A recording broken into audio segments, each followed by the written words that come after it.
نحمده ونصلي ونسلم على رسوله الكريم اما بعد فاعوذ باللہ من الشیطان الرجیم بسم اللہ الرحمن الرحیم السلام علیکم ورحمۃ اللہ وبرکاتہ۔ گزشتہ سبق معارف نبوی سے متعلق کچھ ابتدائی گفتگو ہوئی ہے، جس کے اندر آپ صلی اللہ علیہ وسلم کی بعثت کا مقصد یعنی قرآن شریف کی تلاوت، لوگوں کو آیات کا معنی سکھانا، لوگوں کی تزکیہ کرنا اور لوگوں کو حکمت سکھانا شامل تھا۔ اسی طریقے سے لفظ حکمت کے اوپر تھوڑی سی گفتگو ہوئی ہے، اور یہ بات بھی ہوئی ہے کہ حدیث شریف پڑھتے وقت ہمارے کیا مقاصد ہونی چاہیے، ہماری کیا نیت ہونی چاہیے، اور کہ حدیث شریف پڑھنا کیسے فضیلت کا حامل ہے۔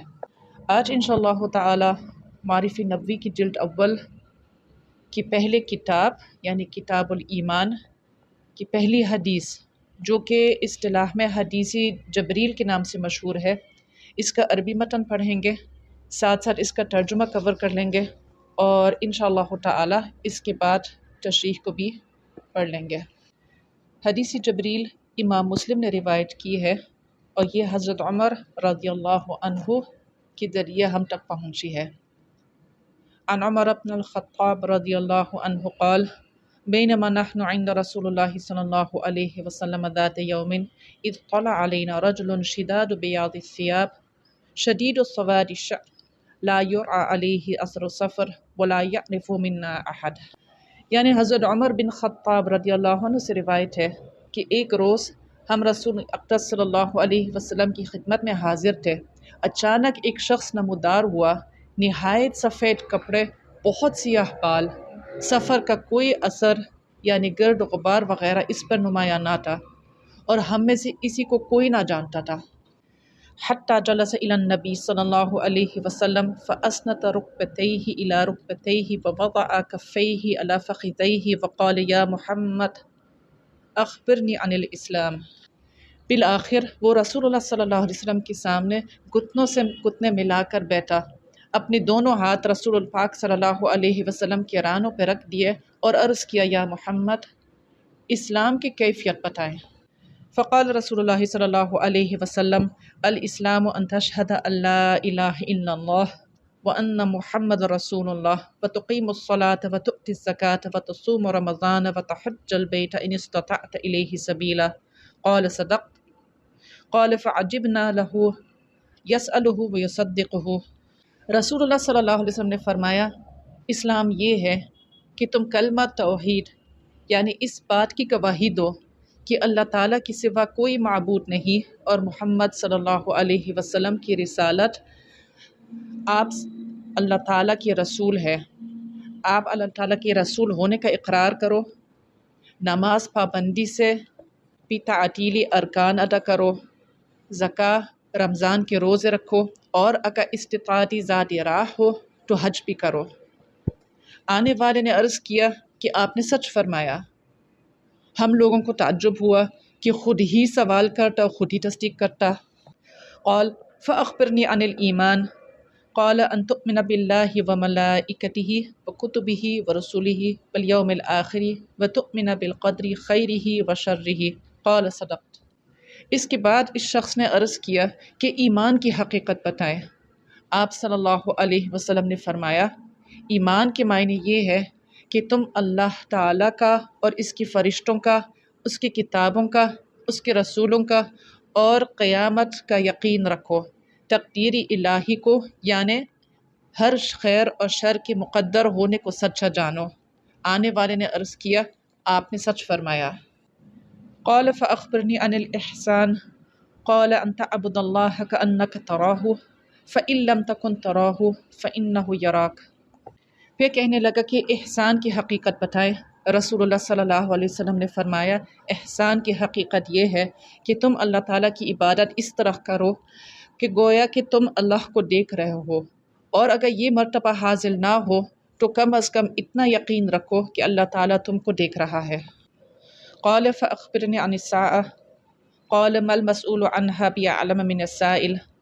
قال فاخبرني أمارتها۔ قال أن تلد الأمة ربتها وأن ترى الحفاة العراة العالة رعاء الشاة يتطاولون في البنيان قال ثم انطلق فلبثت مليا ثم قال لي يا عمر أتدري من السائل؟ قلت الله ورسوله أعلم قال فإنه جبريل أتاكم يعلمكم دينكم۔ پھر کہنے لگے احسان کی حقیقت بتائیں۔ رسول اللہ صلی اللہ علیہ وسلم نے فرمایا احسان کی حقیقت یہ ہے کہ تم اللہ تعالیٰ کی عبادت اس طرح کرو کہ گویا تم اللہ کو دیکھ رہے ہو، اور اگر یہ مرتبہ حاصل نہ ہو تو کم از کم اتنا یقین رکھو کہ اللہ تعالیٰ تم کو دیکھ رہے ہیں۔ آنے والے نے عرض کیا کہ قیامت کے بارے میں بتائیں۔ آپ صلی اللہ علیہ وسلم نے فرمایا جس سے سوال کیا گیا وہ سائل سے زیادہ اس بات سے واقف نہیں ہے۔ اس نے عرض کیا کہ اچھا تو قیامت کی علامات بتائے۔ رسول اللہ صلی اللہ علیہ وسلم نے فرمایا قیامت کی علامات میں سے یہ بات ہے کہ لوندی اپنی مالکہ کو جنے گی، اور تو دیکھے گا کہ ننگے پاؤں ننگے جسم تنگ دست چرواہے بڑے بڑے عمارتوں پر اتریں گے۔ اس کے بعد وہ آدمی چلا گیا۔ حضرت عمر رضی اللہ عنہ نے فرمایا کہ میں کچھ دیر تک ٹہر رہا تھا، پھر رسول اللہ صلی اللہ علیہ وسلم نے فرمایا کہ اے عمر کیا تم جانتے ہو یہ سوال کرنے والا کون تھا؟ میں نے عرض کیا اللہ اور اس کے رسول ہی بہتر جانتے ہیں۔ آپ صلی اللہ علیہ وسلم نے فرمایا یہ جبریل تھے جو تمہیں تمہارا دین سکھانے کے لیے آئے تھے۔ اس کے ساتھ اللہ کی فضل و کرم سے معارف النبوی کی پہلی کتاب کی پہلی حدیث یعنی حدیث جبریل کا عربی متن مع ترجمہ مکمل ہو گیا ہے۔ اب تھوڑی سی اس کی تشریح بھی سن لیتے ہیں۔ مولانا یوسف شدیانوی رحمۃ اللہ علیہ لکھتے ہیں حدیث جبریل میں حضرت جبریل علیہ السلام کا پہلا سوال تھا کہ اسلام کیا ہے۔ اس کے جواب میں حضرت صلی اللہ علیہ وسلم نے اسلام کے 5 ارکان ذکر فرمائے۔ حضرت جبریل علیہ السلام کا دوسرا سوال یہ تھا کہ ایمان کیا ہے۔ حضرت صلی اللہ علیہ وسلم نے ارشاد فرمایا کہ ایمان یہ ہے کہ تم ایمان لاؤ اللہ پر، اس کی فرشتوں پر، اس کی کتابوں پر، اس کے رسولوں پر، قیامت کے دن پر، اور ایمان لاؤ اچھی اور بری تقدیر پر۔ اب یہاں پر ایک سوال آ سکتا ہے کہ اسلام اور ایمان ان دونوں میں کوئی فرق ہے یا یہ ایک ہی چیز ہے؟ تو بات یہ ہے کہ اسلام اور ایمان ایک دوسرے کے لازم و ملزوم ہے، یعنی جو شخص یہ دعویٰ کرتا ہے کہ میں اللہ، رسول اور فرشتوں پر ایمان لاتا ہوں، وہ لازماً ظاہری اعمال کے ذریعے کسی نہ کسی وقت اپنے اس ایمان کو ظاہر بھی کرتا ہے، کیونکہ ایمان کا تقاضا ہی یہی ہے۔ اور اسی طریقے سے جو شخص نماز پڑھتا ہے، روزہ رکھتا ہے، استطاعت کی صورت میں حج کرتا ہے، زکوٰۃ ادا کرتا ہے، اور سب سے بڑھ کر اپنی زبان سے لا الہ الا اللہ محمد رسول اللہ کی گواہی دیتا ہے، اس سے یہ توقع کی جا سکتی ہے کہ وہ مومن بھی ہو، یعنی ان تمام چیزوں پر ایمان بھی لاتا ہو۔ تو گویا کہ اسلام ایمان کا اثر ہے جو ہماری اعضاء پہ پڑتا ہے، اور ایمان ہمارے دل کی کیفیت ہے کہ ہمارا دل ان حقائق سے متعلق مطمئن ہے، ان حقائق کی تصدیق کرتا ہے کہ اللہ ہے، اللہ کے رسول ہے، اللہ کے فرشتے ہیں، اللہ تعالیٰ کی کتابیں ہیں، اور کہ قیامت کا آنا برحق ہے، اور اسی طریقے سے کہ تقدیر چاہے وہ اچھی چیزوں کے ذریعے ظاہر ہو یا بری چیزوں کے ذریعے ظاہر ہو، یہ اللہ تعالیٰ کی طرف سے ہی ہے۔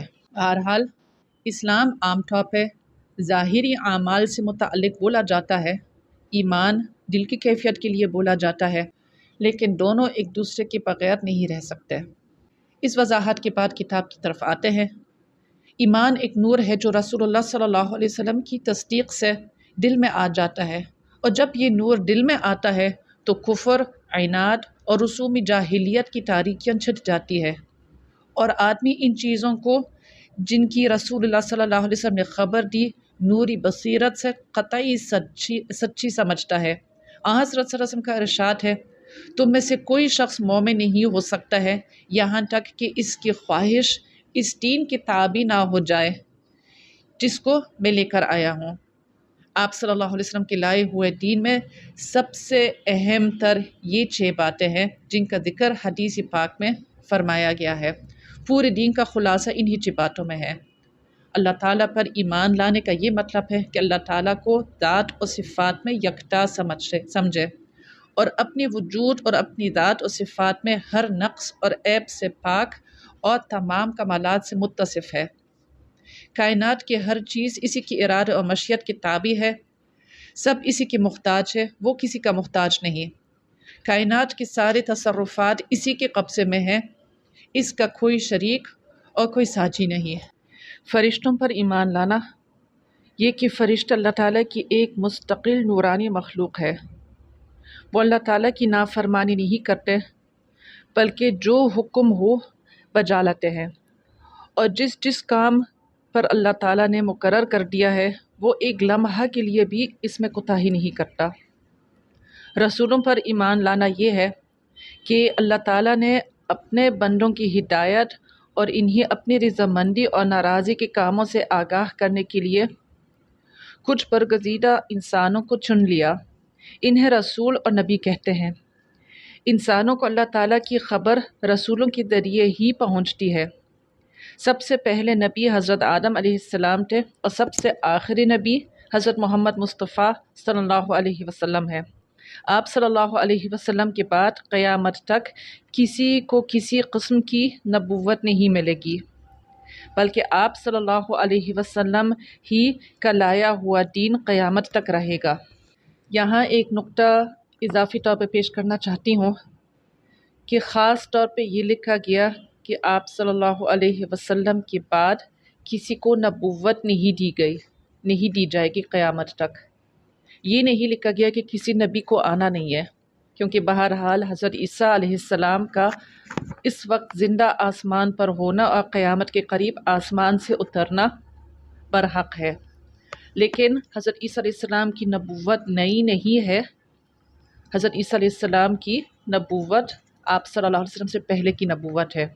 دوسری بات یہ کہ اگرچہ حضرت عیسیٰ علیہ السلام نبی کی منصب پر ہوں گے، لیکن اس کو یوں سمجھ لیجیے گا جیسے ایک ملک کا وزیر اعظم دوسرے ملک کے اندر داخل ہوتا ہے مہمان کے طور پہ، اسٹیٹ گیسٹ کے طور پہ، تو بے شک وہ وزیر اعظم تو ہے، منصب اس کے پاس ہے وزیر اعظم کا، لیکن دوسرے ملک میں اس کی حکمرانی نہیں چلتی ہے۔ ٹھیک اسی طرح حضرت عیسیٰ علیہ السلام نبی تو ہوں گے، نبی ایسا منصب ہے جو عطا ہونے کے بعد کبھی نہیں چھین لیا جاتا ہے، لیکن نبوت اور نبوت کے لوازمات حضرت عیسیٰ علیہ السلام کے پاس اس وقت نہیں ہوں گے، بلکہ وہ نبی کریم صلی اللہ علیہ وسلم کی شریعت کی روشنی میں ہی فیصلے فرمائیں گے۔ تو گویا کہ حضرت عیسیٰ علیہ السلام نبی ہے، لیکن ساتھ ساتھ آپ صلی اللہ علیہ وسلم کی امتی بھی ہوں گے اپنے دوبارہ نزول ہونے کے بعد۔ نمبر 4، کتابوں پر ایمان یہ ہے کہ اللہ تعالیٰ نے اپنے نبیوں کی معرفت بندوں کی ہدایت کے لیے بہت سے آسمانی ہدایت نامے عطا کیے ہیں۔ ان میں 4 زیادہ مشہور ہے: تورات جو حضرت موسیٰ علیہ السلام پہ اتاری گئی، زبور جو حضرت داؤد علیہ السلام پر نازل کی گئی، انجیل جو حضرت عیسیٰ علیہ السلام پر نازل کی گئی، اور قرآن مجید جو حضرت محمد مصطفیٰ احمد مجتبیٰ صلی اللہ علیہ وسلم پر نازل کیا گیا۔ یہ آخری ہدایت نامہ ہے جو خدا تعالیٰ کی طرف سے بندوں کے پاس بھیجا گیا۔ اب اس کی پیروی سارے انسانوں پر لازم ہے، اور اس میں ساری انسانیت کی نجات ہے۔ جو شخص اللہ تعالیٰ کی اس آخری کتاب سے روگردانی کرے گا وہ ناکام اور نامراد ہوگا۔ قیامت پر ایمان یہ ہے کہ ایک وقت آئے گا کہ ساری دنیا ختم ہو جائے گی، زمین اور آسمان فنا ہو جائیں گے۔ اس کے بعد اللہ تعالیٰ سب کو زندہ کرے گا، اور اس دنیا میں لوگوں نے جو نیک یا برے اعمال کیے ہیں سب کا حساب و کتاب ہوگا۔ میزان عدالت قائم ہوگی اور ہر شخص کی نیکیاں اور بدیاں اس میں تولی جائیں گی۔ جس شخص نے نیک عملوں پر کا پلہ بھاری ہوگا، اس سے اللہ تعالیٰ کی خوشنودی کا پروانہ ملے گا، اور وہ ہمیشہ کے لیے اللہ تعالیٰ کی رضا اور قرب کے مقام میں رہے گا، جس کو جنت کہتے ہیں۔ اور جس شخص کی برائیوں کا پلہ بھاری ہوگا، اللہ تعالیٰ کی ناراضگی کا پروانہ ملے گا، اور وہ گرفتار ہو کر خدائی قید خانے میں، جس کا نام جہنم ہے، سزا پائے گا۔ اور کافر اور بے ایمان لوگ ہمیشہ کے لیے جہنم میں رہیں گے۔ دنیا میں جس شخص نے کسی دوسرے پر ظلم کیا ہوگا، اس سے رشوت لی ہوگی، اس کا مال ناحق کھایا ہوگا، اس کے ساتھ بدزبانی کی ہو یا اس کی بے آبروئی کی ہوگی، قیامت کے دن اس کا حساب ہوگا اور مظلوم کو ظالم سے پورا پورا بدلہ دلایا جائے گا۔ الغرض خدا تعالیٰ کے انصاف کے دن کا نام قیامت ہے، جس میں نیک و بد کو جانچ لیا جائے گا۔ ہر شخص کو اپنی پوری زندگی کا حساب چکانا ہوگا اور کسی پر ذرا بھی ظلم نہیں ہوگا۔ قیامت کا لغوی معنی ہے کھڑے ہونا، چونکہ اس دن سب لوگ اپنے رب کے حضور میں کھڑے ہوں گے، اس لیے اسے قیامت کہا جاتا ہے۔ اچھی اور بری تقدیر پر ایمان لانے کا مطلب یہ ہے کہ کارخانہ عالم میں آپ نہیں چل رہا ہے، بلکہ ایک علیم و حکیم ہستی اس کو چلا رہا ہے۔ اس کائنات میں جو خوشگوار یا ناگوار واقعات پیش آتے ہیں، وہ سب اسی کے ارادے اور مشیت اور قدرت اور حکمت سے پیش آتے ہیں۔ کائنات کا ذرہ ذرہ تمام حالات اس علیم و خبیر کے علم میں ہے، اور کائنات کی تخلیق سے قبل اللہ تعالیٰ ان تمام حالات کو جو پیش آنے والے تھے لوح محفوظ میں لکھ لیا تھا۔ بس اس کائنات میں جو کچھ بھی وقوع میں آ رہا ہے وہ اسی علمی ازلی کے مطابق پیش آ رہا ہے، نیز اسی کی قدرت اور اسی کی مشیت سے پیش آ رہا ہے۔ الغرض کائنات کا جو نظام حق تعالی شانہ نے ازل سے ہی تجویز کر رکھا ہے، یہ کائنات کے اس طے شدہ نظام کے مطابق چل رہا ہے۔ یہاں پر مصنف صاحب کی تشریح مکمل ہو گئی ہے۔ دو نقطوں کا اضافہ میں کرنا چاہتی ہوں۔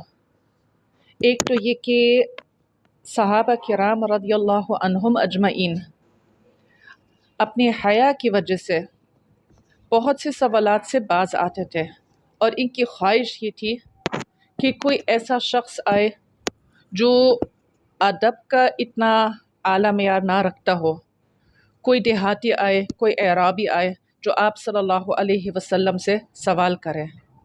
اور اکثر ایسے لوگ آتے بھی تھے، تو جب بھی کوئی ایسا شخص آتا تھا اپنے سوال کرتا تھا بے تکلفی سے، تو صحابہ کرام کان لگا کر بہت غور سے سنتے تھے اور خوش ہوتے تھے کہ بہت سے سوالات جو ان کے اپنے دل میں تھے اس بے تکلف اور ناواقف شخص کے ذریعے اس کا جواب ہمارے سامنے آ گیا ہے۔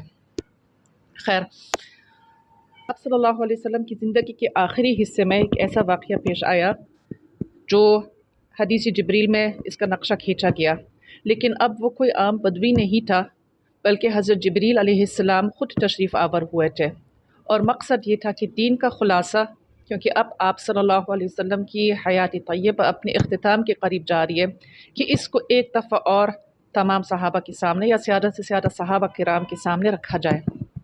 تو بہرحال حضرت جبریل علیہ السلام انسانی شکل میں تشریف آئے۔ حضرت جبریل علیہ السلام جب انسانی شکل میں تشریف لاتے تھے تو یا تو کسی اجنبی کی شکل میں لاتے تھے، جیسے یہاں پر اس حدیث میں کہ کسی نے اس کو پہچانا نہیں، یا اگر کسی جان پہچان کسی دوسرے صحابی کی شکل میں آنا تھا تو اکثر حضرت یحییٰ کلبی رضی اللہ عنہ کی شکل میں تشریف لاتے تھے۔ بہرحال حضرت جبریل علیہ السلام بحیثیت طالب العلم نبی کریم صلی اللہ علیہ وسلم کی خدمت میں پیش آئے، اور صرف اپنے سوالات کے ذریعے نہیں بلکہ اپنے پورے رویے کے ذریعے ہی اسلام کی تعلیمات اور علم دین حاصل کرنے کا ادب سکھایا۔ اگر ہم غور کرتے ہیں حضرت جبریل علیہ السلام صاف ستھرے تھے، ٹھیک ہے، تو طالب العلم کے لیے بھی مناسب ہے کہ درسگاہ میں جاتے ہوئے، کتابوں کو اٹھاتے ہوئے، کسی بیان سنتے وقت، کسی بھی صورت، کسی بھی انداز میں علم دین حاصل کرتے وقت جسمانی طور پہ صاف ستھرا ہو، باطہارت ہو، اگر وضو ہے تو سب سے افضل، ورنہ کم از کم تیمم کرے۔ اور بیٹھنے کا ادب، حضرت جبریل علیہ السلام نبی کریم صلی اللہ علیہ وسلم کے بہت ہی قریب آئے، اتنے قریب کہ ان کے گھٹنے آپ صلی اللہ علیہ وسلم کے گھٹنے سے ملے، اور اسی طریقے سے حضرت جبریل علیہ السلام نے اپنے ہاتھ نبی کریم صلی اللہ علیہ وسلم کے رانی مبارک پہ رکھا ہے۔